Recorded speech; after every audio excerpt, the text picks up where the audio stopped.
ఒరేయ్ అర్జున్, ఇలారా. అమ్మాయి చెప్పింది నిజమేనా? నువ్వు టిఫిన్ తినలేదా? లేదు నాన్న, అది కాదు.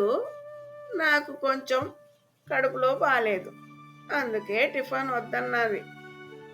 నాన్న, పుత్రరత్నమా, ఈ డైలాగ్స్ నేను ఎప్పుడో వాడేసినవి. నాకు చెప్పకు. నీ మంచికే చెప్తున్నా. చేసింది తిను, లేదా తర్వాత నీ ఇష్టం. అదేంటి నాన్న అంతలా భయపడుతూ చెప్తున్నావు? అదా, ఏదో గుర్తుకు వచ్చిందిలే.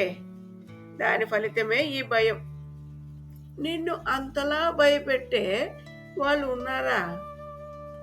అందరినీ నువ్వే కంట్రోల్ చేస్తావు. నాకు ఏమి అర్థం అవడం లేదు నాన్న. అందుకే చెప్తున్నా, అమ్మాయి ఏం చేస్తే అది సంతోషంగా తిను. ఆమెను ఆనందంగా ఉండేలా చూసుకో. అదే నిన్ను మొగటం లేని మహారాజుని చేస్తుంది. అది కాదంటావా?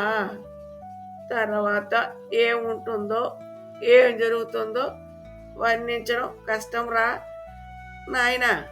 తర్వాత ఏం ఆలోచించినా ఏమీ ఉపయోగం ఉండదు.